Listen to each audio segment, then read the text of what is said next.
This KFAN podcast is sponsored by Builders and Remodelers, exclusive Twin Cities provider of Elements Windows. Get the highest quality windows at unmatchable value. Visit buildersandremodelers.com for more details. Something unexpected happened after Jeremy Scott confessed to killing Michelle Schofield in Bone Valley Season 1. Every time I hear about my dad, it's, oh, he's a killer. He's just straight evil. I was becoming the bridge between Jeremy Scott and the son he'd never known. At the end of the day, I'm literally a son of a killer. Listen to new episodes of Bone Valley Season 2 starting April 9th on the iHeartRadio app, Apple Podcasts, or wherever you get your podcasts. And just in case you missed it, it's the top 5 sports talkers of the day. Now, it's time for Dan Barreiro's Top 5 at 5. Brought to you by Gutter Helmet of Minnesota. Never clean your gutters again. Learn more at gutterhelmetmn.com. Texter Mike reaches out via the Bradshaw and Bryan KFAN text line to remind me that there are other sports besides basketball. He wanted to make sure I realized that. I do get it. We haven't been wall to wall. We had Seifert in the 3 talking NFL. But I mean, what am I going to do? That was maybe the most remarkable regular season game in Wolves history. And it's my sport. It's my game. It's my team. So, deal. And at 5:35, Double T is going to join to talk a little more basketball. So at least you've been warned. We got other stuff, though. It's the top 5 at 5, and it's not going to be all basketball, is it? No, it's not. Well, how about this? Take this, Mike. Time now for the obligatory Kevin Fallness Minnesota Wild mention. Because if I don't start with the Wild, I typically will get a text. But at this point, why not just go out to the X and ask Kevin Fallness himself? Ooh, really? Kevin, the Cindy, Wild? let me tell you this. That was such a big game. I don't even want to talk about the Minnesota Wild. I just spent 3 hours talking basically basketball, filling in for Paul Allen. I want to do some more. That was so much fun. Did you need a shower at noon? No, Were you okay? It was super fun. Hey, I'll tell you this much. Nobody else on the power trip made it up past midnight. Dan Cole, the common man, and Brandon Molesky didn't make it up past midnight. Really? It was you and me, big boy. That's it? I think we're the only people that were on the fan today that made it past midnight to watch that game start to finish. Now, I will say that's probably the only basketball game I've watched start to finish maybe in 3 decades. But I still made it, and I'm glad I did because it was the best game I've ever seen. Way to stand up for us weekend and fill-in guys. I appreciate that. I would have to really search the memory banks for the last Wild game I watched, wire to wire. That's uncalled for. Nothing comes to mind, actually. Wow, I mean, the whole game, it's it's 3 periods, for God's sake. Hey, listen, if we're going to take shots, I mean, you want to watch the end of a basketball game sometime?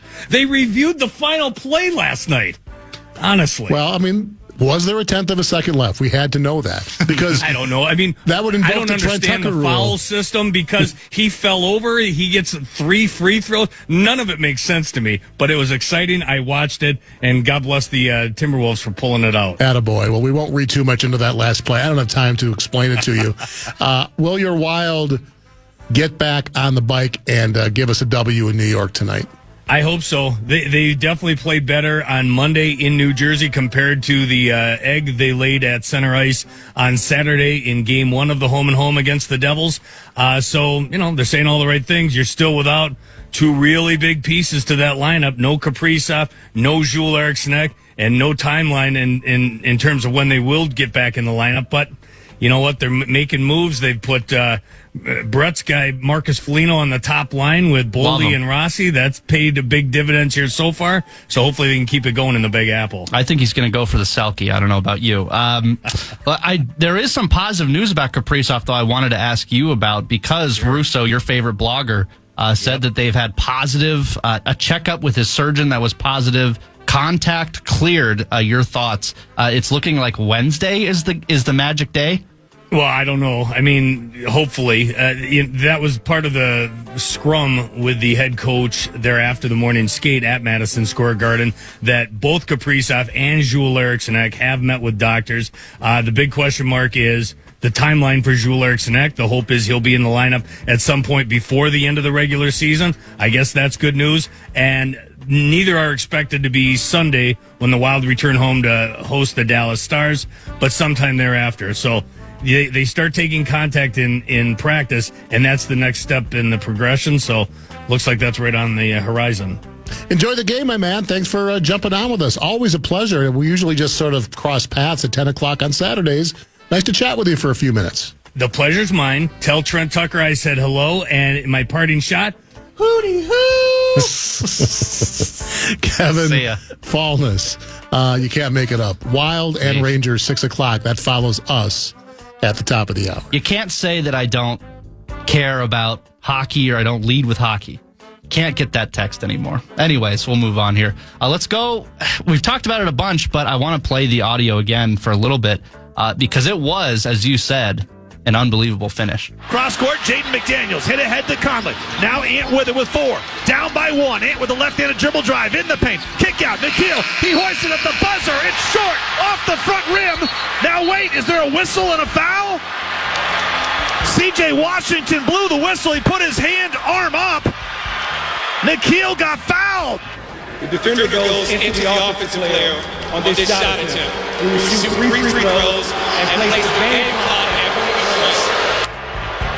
3 free throws coming up for Nikhil Alexander-Walker. They're going to put a 1/10 of a second on the clock. Oh, baby, what a decision.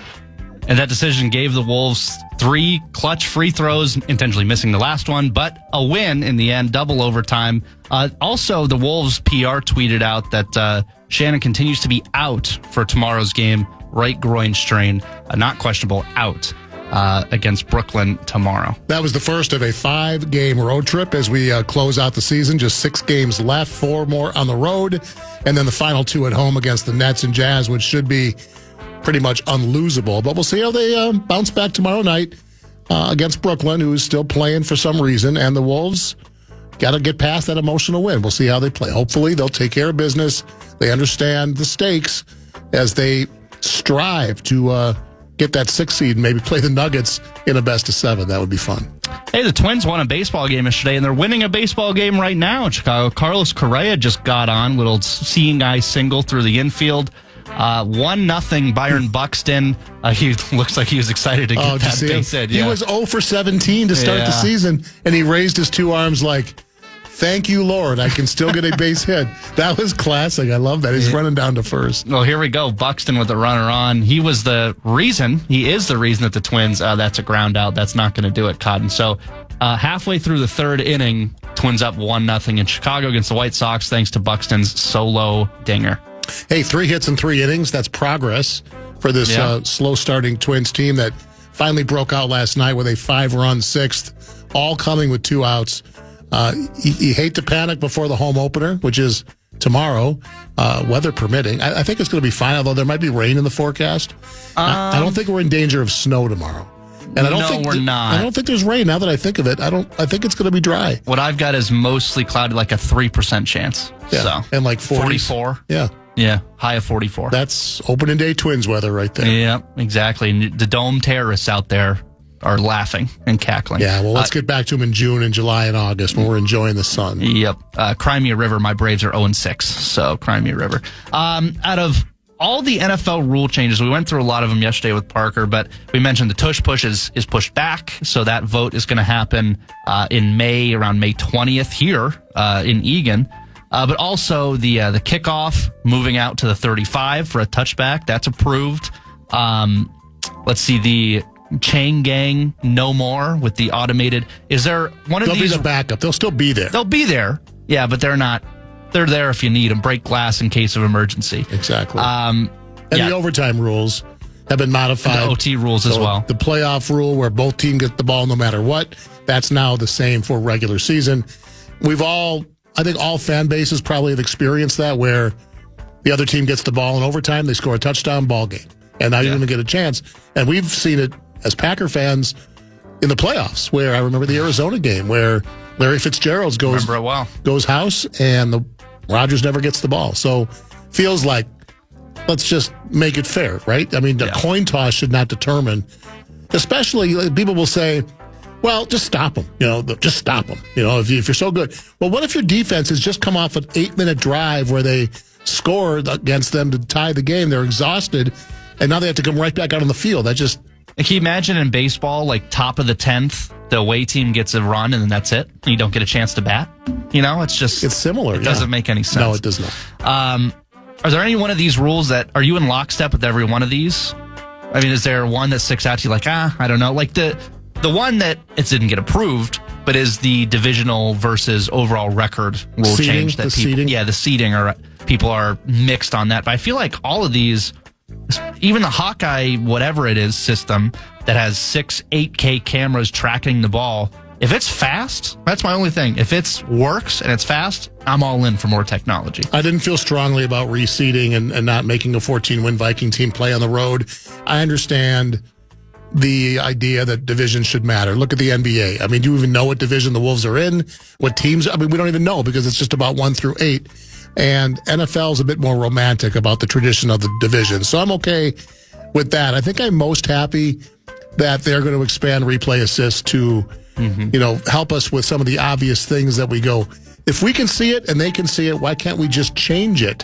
And again, it's not going to be all encompassing, but we're going to get at least enough replay assist where we're going to make sure we don't get some really stupid things wrong anymore. Yeah, and they started doing that, like buzzing down, like, hey, you got this wrong. But expanding that, to me, I agree. That would be a good thing. Just having a video official. You and me as Packer fans, I'm not going to talk about the Instagram video I teased earlier, but we have to talk about our biggest rival, the team that we can't stand the most because they're in the news. That's the Bears, of course. The Bears, Kevin Warren said he's open to expanding their options back to include Arlington Heights for a stadium. So it was over a year ago where they were thinking about renovating Soldier Field or building on the site of Soldier Field. Not so fast, my friend. Arlington Heights back in the mix, allegedly, according to this ESPN article that I'm reading. So I'm of the belief I prefer a suburban stadium. Not one like a Royals where it's just a giant parking lot around it. That's not fun. But one like the new Brave Stadium where it's a whole city around it where they build their own shops and stores and things. I prefer that over the downtown one. And that's, again, we had it here with Arden Hills. You know what I mean? And whether US Bank Stadium is going to be there or downtown where the Metrodome was, where do you stand on this Bears? Do you think it's tradition and they got to stay at Soldier Field? Well, I like the fact that they're just south of the city on the lake, which makes the wind and the elements more of a factor. If and when they move to Arlington Heights, it's a dome stadium. So now the Bears are playing indoors. And similarly, when the Vikes built the Metrodome, it was like, man, the black and blue division's all about mud and snow and spitting out blood and all that. And I like outdoor football. And I understand why the fans might be happy. I'm sure US Bank season ticket holders are thrilled at the new stadium and being indoors and not dealing with the cold, and I get it. But as a old school, soon to be on Medicaid, NFL fan, I like outdoor football. I'm going to be disappointed when the Bears ultimately play indoors. But yeah, the plan is a multi-billion-dollar development with retail and hotels and all the stuff that goes with it. That eventually, I believe, will happen in Chicago in the suburbs, most likely Arlington Heights. I think that's the site of the old racetrack where Arlington Park was back in the day, where the Sinnekins used to go once a year for a little summer trip down to Chicago to bet on the ponies. Had to pay the tolls to get there. Yeah, absolutely. I'm still paying tolls because my kids drive through Chicago to go to school, and I have to always remember to pay the dang tolls. I can't believe how much it costs to drive through Chicago. It's like $11. I don't get it. Each way to get through Chicago. Hate it. That's 5. That's it. That's what we got. Just like that. Was the Bears thing your little twister you were going to throw me that you mentioned off air? Well, that was Kevin Fallness. Oh, Fallness. Very good. Yeah, and by the way, I should mention too that the Gophers, the women's team in the Wibbit Championship, be heard right here on the Plus 96.7. Saints will be moved to Hot 102.5. So both live now on the iHeart app as well. Yeah, they started. It's Gophers Belmont. What a run, too, by the way. But yes, they're starting right now, so they're on the Plus 96.7 as we speak. Got it. Championship Wibbit, WBIT, for your Golden Gopher women. I think it's the CBIT, if we want to get absolutely things right. I think I saw it's the CBIT. We can check that out. Maybe you're right. Maybe it is the WBIT. I won't slam you for that. All right, let's pause. 2 more segments. Double T at the bottom of the hour. his reaction to what the Wolves did last night. You know, we mentioned earlier when we talked about the passing of Val Kilmer, I kind of just mentioned in passing that I never saw Top Gun, and just wondered if anybody else had these badge of honor movies that you just didn't catch, and now it's like a point of just not going to see it. Well, as happens with the KFAN text line, sponsored by Bradshaw and Bryant, we had a lot of responses to folks wanting to weigh in on their movie that they just have not seen, or TV show. So we'll have a little bit of fun with that. A little more NFL news I want to touch on when we come back, and then Double T at the bottom of the hour. It's Bumper to Bumper on the Fan. Something unexpected happened after Jeremy Scott confessed to killing Michelle Schofield in Bone Valley Season 1. I just knew him as a kid. Long, silent voices from his past came forward. And he was just staring at me. And they had secrets of their own to share. Gilbert King. I'm the son of Jeremy Lynn Scott. I was no longer just telling the story. I was part of it. Every time I hear about my dad, is, oh, he's a killer. He's just straight evil. I was becoming the bridge between a killer and the son he'd never known. If the cops and everything would have done their job properly, my dad would have been in jail. I would have never existed. I never expected to find myself in this place. Now, I need to tell you how I got here. At the end of the day, I'm literally a son of a killer. Bone Valley, Season 2. Jeremy. Jeremy, I want to tell you something. Listen to new episodes of Bone Valley Season 2 starting April 9th on the iHeartRadio app, Apple Podcasts, or wherever you get your podcasts. And to hear the entire new season ad-free with exclusive content starting April 9th, subscribe to Lava for Good Plus on Apple Podcasts.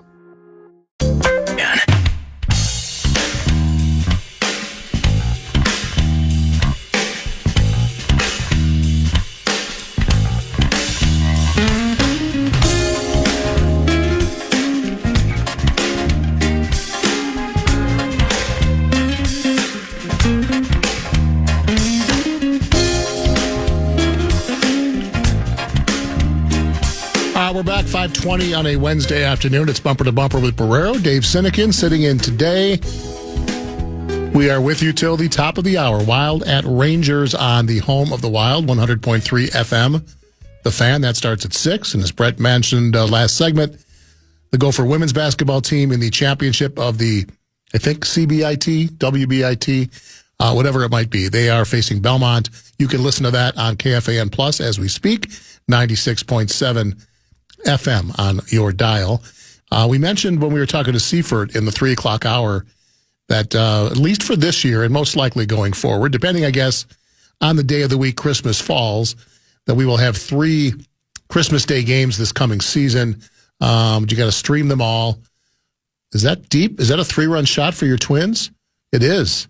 Touch Harrison Bader. This kid can hit. hit. Who says he can't bat? He hit one last night, too. Or was it yesterday afternoon? No, it was last night.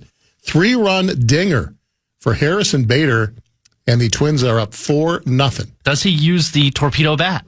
Don't believe he does. I don't believe there it goes. He does it. Ryan Jeffers does.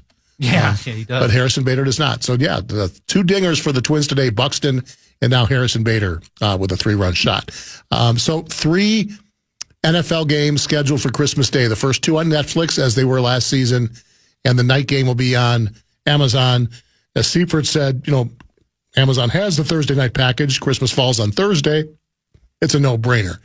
Now we'll see when Christmas falls on like a Tuesday or Wednesday, what they're going to do, because those are kind of meaty days as far as not enough time.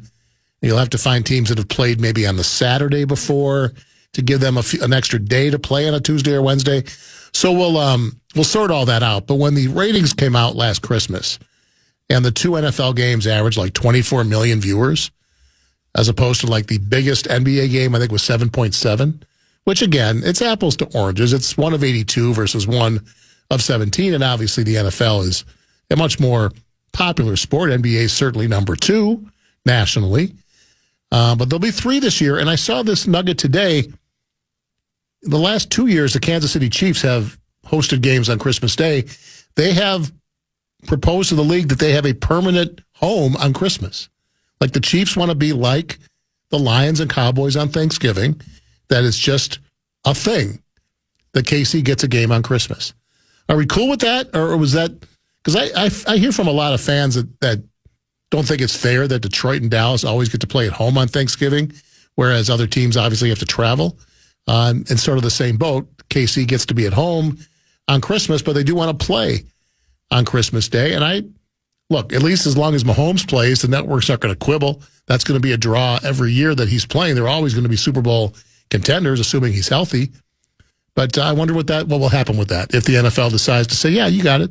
Well, you bring in the viewers. We're good with that. So we'll see if there's any legs to that one. If it were our club, I don't know if I would want that. And to have to block out time on my Christmas Day to gotta watch our team. Well, didn't we have? But just from a fan perspective. Was it 2 years ago, Packers-Dolphins? Wasn't that a Christmas Day game?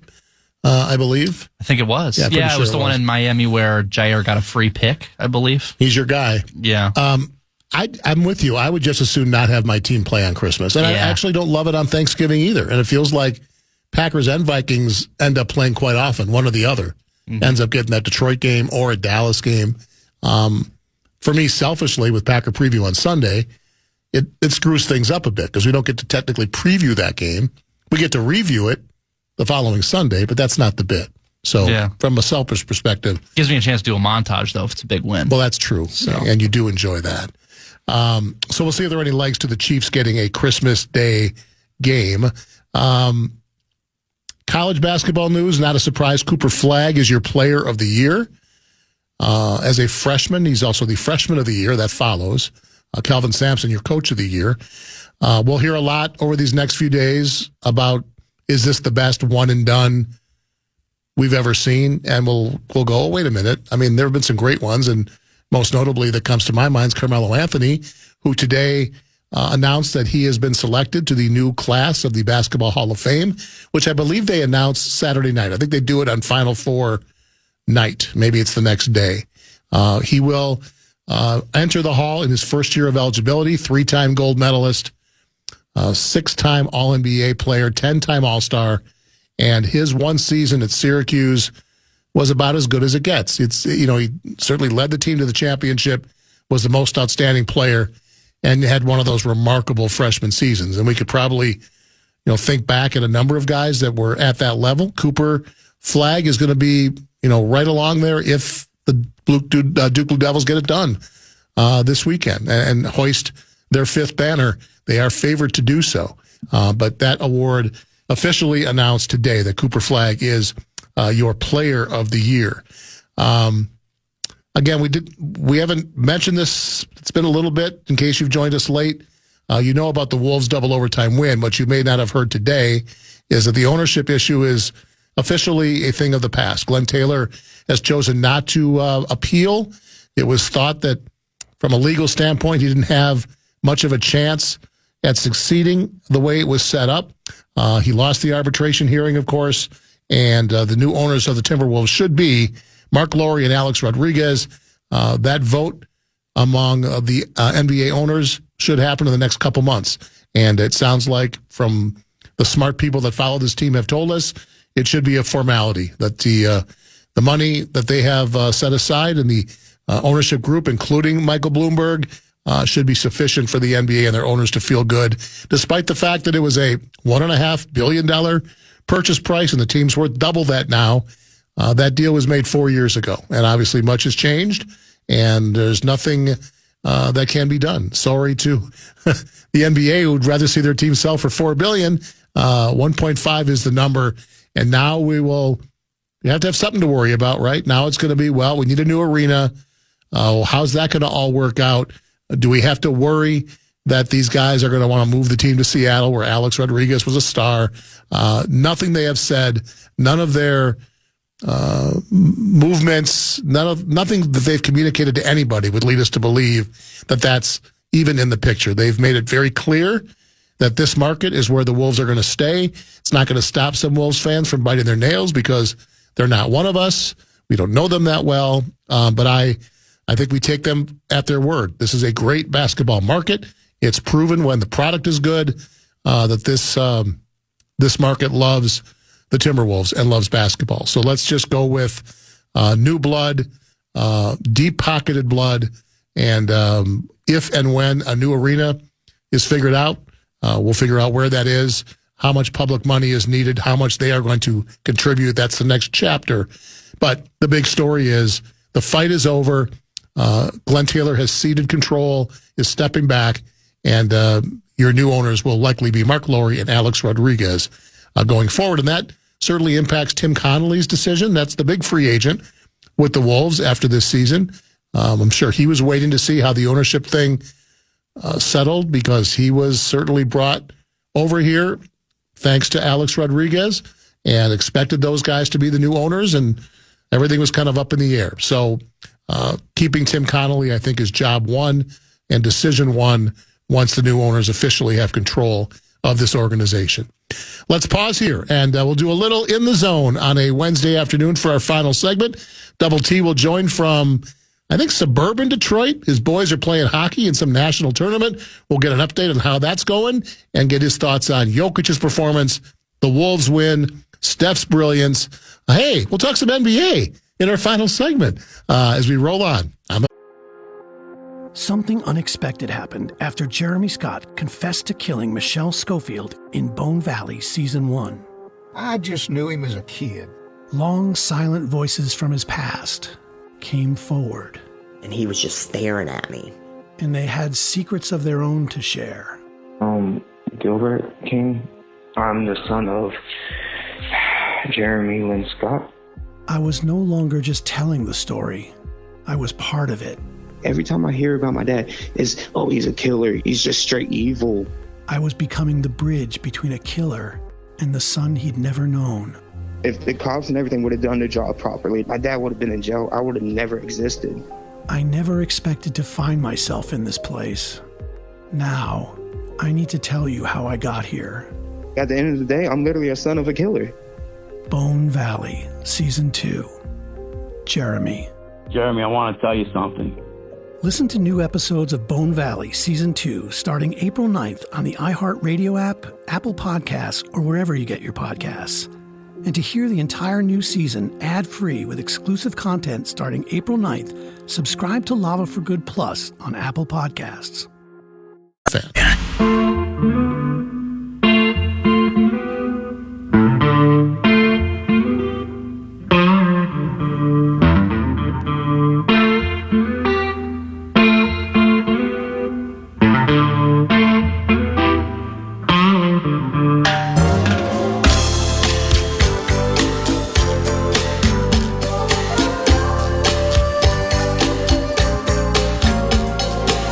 It goes against everything I stand for not to let this breathe a little bit like we do on Saturday mornings, but time is short.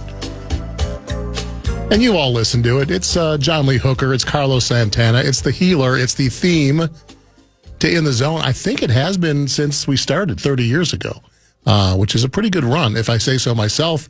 It's always a pleasure to join my partner, Double T, Trent Tucker, who joins us on a midweek edition of In the Zone. He's in his, not his hometown, but his home state. He's in Michigan with the family, big-time national hockey tournament there for the whole week. And he carves out a few minutes for us on a Wednesday afternoon. What is up, T?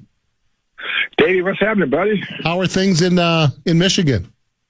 Things are good, off to a good start. So they 2-0 after the first two games, and the team is starting to come together after being off for 6 months. So let the listeners know what level, what kind of a hockey tournament are you guys participating in?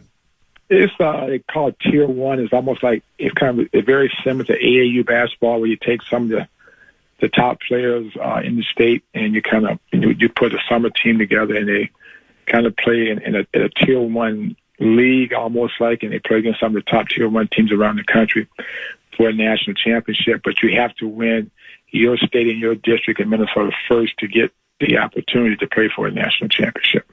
Both boys participating, or just one? I forget now. Just one, the 2011. So James Patrick is participating at the 2011 age group. Awesome. So 2 games in, 2-0. That's a great start. How much more you got left? Is this like every day you're playing? All the way to Sunday. All the way to Sunday. Wow. Yeah. Well, and we talked about Saturday, Flint's not that far away, so a chance for you to, just one game a day. There's got to be plenty of downtime. You get to go visit some relatives, probably some folks you don't get to see very often, right? Yeah, I'm gonna stop in. I'm gonna stop into Flint on Friday, but once the game's in and there's so much other stuff taking place with other games are being played. They want to go watch other teams play. There's another age group out here, the 2010s, and they know some kids on those teams. They want to watch some of those guys play around the country as well. So it's even though you may have one game a day, but it's still a busy time for the kids. That's awesome. These kind of trips with the family are just gold. So enjoy every second of it. We'll miss you on Saturday, but hopefully you'll have a chance to check in with us, give us an update, and we can chat more about what the Wolves have done later in the week. Last night's game was on TNT, so you were, I'm sure, able to watch. I'm sure your boys had no interest because there was no ice and no pucks involved. But That's true. give me let's first start with Nikola Jokic and the performance he put on last night. 61, a career high, NBA high this season.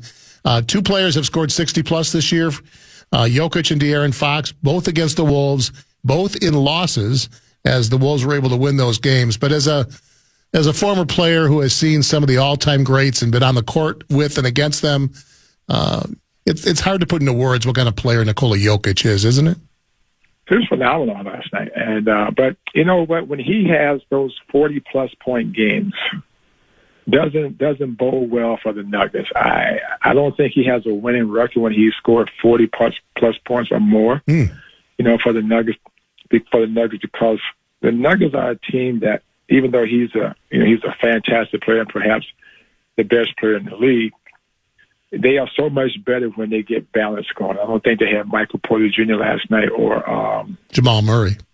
But so he had to put up those type numbers. But when you talk about the best player in basketball right now, he still lies in Denver. Yeah, and to play 52 minutes, including the last 34 minutes, he never took a seat. And I understand they were shorthanded. They didn't have really anybody besides Aaron Gordon, maybe Christian Brown they could rely on. But just the fact that he, in the second overtime, still looked like the same guy we saw in the first quarter. It's just, it's jaw-dropping to me to watch that guy do his work. Just a different kind of player than I've ever seen. I don't think anybody's ever seen. But the Wolves got it done, Double T. Didn't look pretty down the stretch there. Thank you, Russell Westbrook, for a couple of brain farts there. But somehow the Wolves pulled it out. What impressed you most by what you saw?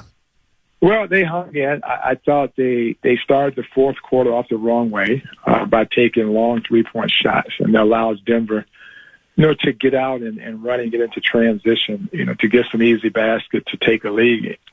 And when they were able to get themselves back into the game and make it and force it into overtime, Anthony Edwards decided, and along with Julius Randle, that they were going to drive the ball to the basket.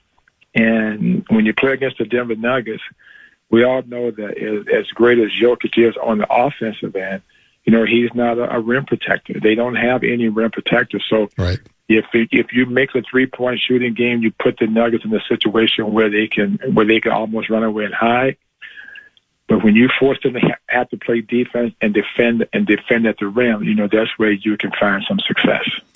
We're getting closer and closer to a possible 3-6 Wolves-Nuggets for a third-time matchup, this time in the first round. Not what the Nuggets want. I think the Wolves would be thrilled not only to get out of the play-in, but to get a team like Denver, a team they've obviously won 6 straight times against. Best of 7 against that team, a first-round series against that team. That's popcorn word. That's exactly what Wolves fans are hoping for at this point. Well, they've shown that they have a resume that is proven to beat this basketball team. Now, would they stick with that? The Wolves are a different team than they were a year ago, by not having Karl Anthony Towns, who was a much more, I think, efficient offensive player than Julius Randle. But Julius Randle is still good on the offensive end because he's a guy that still can get some points for you here or there. But it would be, I think, the right matchup right now that the Wolves would like to see, as you mentioned, not to be in a play-in type situation. If they had to face the Nuggets in the 3-6 matchup, I think they would take that any day. How about Nickeil Alexander-Walker last night? I mean, the bench was shortened with no Nas, no Dante. He was just outstanding, and he has been. There were parts earlier in the season when he was the most valuable player on this team. They don't win that game last night without him, not just because of the foul shots at the end, but both ends of the court. I just thought he was terrific. And also, he made some key 3-point shots, but, the 3-point shots that he took, they came out of the offense. They came off of 4 or 5 or 6 passes. They weren't that one pass and a quick shot, with 18, 19 seconds still left on the shot clock. They forced the Nuggets defense to have to rotate, and then they found him on that 4th or 5th pass where he was wide open, had a chance to get his feet set. Now, that's a really good 3-point shot to take, when the offense can provide that type of look from downtown. Yeah, it's his value is just going up, it feels like, every single game as they get more important. Now they're off to Brooklyn. Brooklyn tomorrow night, Philly after that, games that you should take care of business. But as we've talked a lot about this afternoon, a lot of texters are worried that the Wolves are not going to rebound well in Brooklyn tomorrow night after a big emotional win, facing a team they're better than, but a team that hasn't quit. It's won 2 straight games. So, that'll be a little bit wary, right, that they follow that up and take care of business tomorrow night. Yeah, it's going to be a tough call. I mean, when you have a big emotional game like you did last night, and now you still have to, play against a team that we know that may not make the playoffs, but they're still fighting for something. They have some players who are still trying to prove to not only the Brooklyn Nets, but the rest of the teams in the league that, hey, we still belong to be players at the highest level. So the Wolves are going to have to try to find a way to bring the right energy and the right mindset to knock off a team that we all believe they should be able to handle. We've talked about this all season. It's been a constant topic today. I want to get your thoughts again. Just the end of regulation, end of overtime play call, timeout, tie game, up 1, down 1. This offense has really struggled. And, you were in tons of these situations. And you played with Jordan for 1 year, but all the years with New York, you were in hundreds of end-of-game situations where you needed a play to score. And it's been a situation the Wolves have not been able to figure out, to their detriment. I think they're 0-14 in last, I think that's what Jace Frederick said, in last second offensive situations. They just have not been able to convert. At this point, is it just a lost hope for this season and something you try to work on for next year? Because, come playoff time, it's going to rear its ugly head. As a former player, and you watch, the end of regulation where they just fire it to Randall with 2 seconds left. He throws it up off balance. Then it's McDaniels at the end of the first overtime with a second left. It's got to just frustrate you to say, run a play. Find the best talents of your players out there and make a play happen. It's just so frustrating, isn't it? Well, it's called situational basketball, and I know that at this time of the year, most teams don't have long practice sessions. But when you are there, carve out, 5-10 minutes here or there at the end of practice and work on these type of things, knowing that these situations will show up at the end of games, not only in the regular season, but at critical times in the playoffs. And you want to make sure that all players understand, when they are in a certain moment, they have something that they can go to that's going to get them a good look at the basketball. Not necessarily so that they're going to make the shot, but you want to have a chance to get off a good shot. I'm sure you saw this. Steph had 52 last night, 12 threes as the Warriors beat the Grizzlies. Just remarkable. Just fresh off an injury. We mentioned his last visit to Memphis. He didn't make a basket somehow. Yeah. But last night, another 50-point night for Steph Curry, and he'll play the Lakers tomorrow in a game. We'll all be Laker fans for a night. You watch Jokic, you watch Curry, you watch LeBron, and you just, as a basketball fan, you say, I don't want this era to end because they're getting into their upper 30s. Not Jokic, obviously, but Curry, LeBron, Durant. And we know these are historic type players, and to see them still do it at their age, and to see Curry look like he's 25 out there, we just have to remember that we're kind of lucky to be going through time watching these guys play. Well, his energy has been renewed by, the acquisition of Jimmy Butler. And Jimmy Butler has given this team a sense of belief that they can win, and it has renewed the energy of Steph Curry along with Draymond Green. And, Steph Curry, as, you and I talked about maybe a couple of weeks ago, he's the greatest shooter to ever play basketball. And it still baffles me at times how he's still able to get off, double-digit three-point shots when you know that he's the best to ever done that. But to his credit, he works at it every single day, and he's just, a breath of knowledge for all young players to take a look at. It's because, as great as Steph Curry is, he continues to put the work in on his off days to make sure that, he leaves no stones uncovered. And he's a guy that's still striving to be the best in the game. But now he has someone on his team that has given him a sense of belief that they can make one more run before it's all said and done. But Steph Curry is, when it comes to a guy preparing himself to play at the highest level, right now he's second to none. Last one for Double T. They'll announce the Basketball Hall of Fame class on Saturday. Carmelo Anthony let it be known today that he got in his first year of eligibility. 3-time gold medalist, 10-time All-Star, fantastic offensive player. Your thoughts on Melo getting the call? I think it was very well deserved. I mean, he was the modern day era of Bernard King. But his range was maybe a little bit more expanded. But in terms of a guy that, that could score in bunches, Carmelo Anthony to me was a bigger and maybe a little bit better athlete. But he was the modern day Bernard King. Yeah, I love the comp.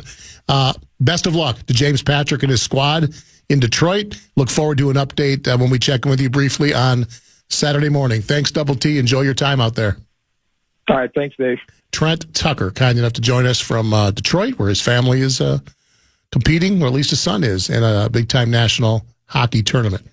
All right, quick update. The Golden Gophers at halftime have a 37-23 lead on Belmont in the championship of their tournament. Minnetonka's Tori McKinney, your star, with 19 points in the first half, almost outscored Belmont by herself, 7 for 8 from the field. I'm a proud former coach of hers, not basketball, but softball. Way back when, I don't know, she's probably 10 or 11, playing with my daughter, Allie, and I was one of her coaches, and so I'm always particularly interested in watching her progress. What a great season she has had for the Golden Gophers. They are in firm control of Belmont at halftime, leading 37-23. Briefly, final couple minutes, movies you haven't seen and now you just don't plan on seeing them. Like you missed the big moment, and now it's too big a thing, and you sort of put your foot in the ground and said, I'm just not going to watch it, which for me, it was Top Gun. For whatever reason, I never saw it, just never made the effort. I'm not one of those guys that scrolls through, my satellite, and I see a movie, I'm just going to watch it, because I'm typically watching sports or something, or, maybe streaming a show that I like, but I don't like just look around for a movie to watch, because you always see Top Gun, right? It's probably on somewhere at all times. Yeah. Jeremy, his movie that he's just refused to watch is Miracle. That's just blasphemous. I figured you'd say that. Yeah. I could rewrite that movie, the full script from memory. Yeah, that's how many times I've seen that movie. It's like, for me, if I'm watching like Caddyshack or Stripes, I can recite the lines along with the movie. That's Miracle for you, correct? Yeah. I've seen Caddyshack. Well, good for you. I don't know what Stripes is. What? You've never seen Stripes? Bill Murray? Is it a referee? No. Movie? No, it's a classic Bill Murray movie. It's a pool movie. He's like a loser. No, he's a loser, and so he enlists in the army, but he's not at all have any interest in being a soldier. So it's him kind of rebelling. John Candy's in it. Okay, I like Harold John Ramis. Candy. Oh, it's an all-time classic comedy. Lighten up, Francis. I mean, come on. The lines we could say from Stripes. So somebody else says the Indiana Jones movies. See, that's blasphemous for me personally, because I just love those movies. Well, I do too, and I always say that for me, the very first one, Raiders of the Lost Ark, I remember so well. I was in college, and this is way before you could like reserve your seats, right? This is decades before that, and we were college students, and we probably had a couple, and the only seats left were in the front row. And so we're in the front row. And if you remember the opening sequence, right, where he's in the cave and there's this huge chase scene with a giant boulder. And I was just transfixed. I mean, this movie starts out like at a climax and it never ends. I feel like that's one of the movies that just got me to sort of go, this is the greatest thing I've ever seen. I love that movie. The other two, not as much, but the first one, really, for me, was my favorite. I liked all three of the first three, but I think the third one's the best one. Do you? Last Crusade with Sean Connery, Holy Grail. Yeah. I loved it. Not for me. Okay. Somebody else has said, I've never seen The Breakfast Club and pretty much refused to at this point. I'm sure you've never seen The Breakfast Club. I have. Have you? Yeah. Did you like it? It was all right. Yeah, I mean, the Rat Pack, or what are they called? They were the Brat Pack. The Rat Pack is something else. I don't know. Those movies, like what was the other one that they, St. Elmo's Fire? Yeah. Hated it. Yeah, I was not a fan. Yeah. Breakfast Club, again, if you're a certain age, the soundtrack is as good as any movie soundtrack you'll ever find. And, you're not going to get chase scenes and a lot of action, but it's so well written and just a poignant movie. I love that one. A number of Pulp Fictions. Like, refuse to see Pulp Fiction. Seriously? I mean, you have to watch Pulp Fiction. Isn't that Barreiro's favorite of all time? I think that's Sunday Sermons. It is the open. Yeah. Correct. I am being implored to see Top Gun. I'm sure I'll see it at some point. Jurassic Park, never seen. It's a Wonderful Life. Avatar. Wow. Never seen a full episode of Friends. All right, not exactly, apples to apples, but I can understand why Friends isn't for everyone. I enjoyed that show. Star Wars, you mentioned that. I knew someone would have that. Yep. No, Titanic has appeared in a number of these as well. It's just that, I've never seen Titanic full through. Haven't you? I've seen the clips. I know the King of the World. Yeah, I saw it when it came out. Yeah. Yeah, it's not something I would rush to have to go see again. Yeah. A lot of these movies, though, like I'm going to be out of town. I'm going to go to Arizona next weekend to visit my sister and swing the golf clubs. Of course you will. I can't wait to see what movie I'm going to watch on the plane, because a lot of these movies, I'm like, that's an airplane movie to me. If I've got nothing else going on, can't watch sports, can't play games, what movie am I? And a lot of these fall into this game. Maybe it's a Godfather. Maybe it would be a Top Gun for you, and an airplane. Literally. Yes, absolutely. An airplane. I would do that. I'm more of a book reader on a plane than watching stuff. I got my Kindle, and I've got a couple books I'm going back and forth on. That's my deal. I mean, I'll watch a movie, but I'd much rather read on an airplane. I know I'm weird and old, and as long as you don't turn on the light when everyone else is sleeping, and you have to have your overhead light on so you can read your book. Well, no, the Kindle's backlit. You don't even need a light. You can read it in the dark. It's a beautiful thing. It happened to me a couple months ago, and I about lost my mind. Somebody turned the light on? It was pitch black, and there everyone's sleeping, and just him has his light on and just keeping everybody up. That's a little selfish. Yeah, it's not really a good look. Please see Stripes. I mean, it's outstanding. It's hilarious, and I do think it holds up. You can't leave. All the plants will die.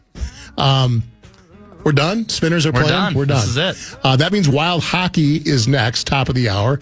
My thanks to Kevin Seifert, Jace Frederick, Alan Horton, Double T, a cavalcade of guests kind enough to join us on this bumper-to-bumper program. It was my pleasure to sit in today. JG's back from the Final Four tomorrow and Friday with Brett Blakemore running the show as always. I will see you Saturday morning, 8 o'clock in the zone. No Double T, so it's you and me once again. We'll be fine. Look forward to it. We'll make it through. Indeed. Enjoy the rest of your night. I'm Dave Sinekin. See ya.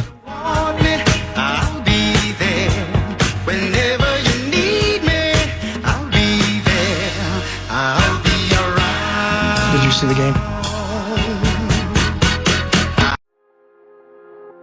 Something unexpected happened after Jeremy Scott confessed to killing Michelle Schofield in Bone Valley Season 1.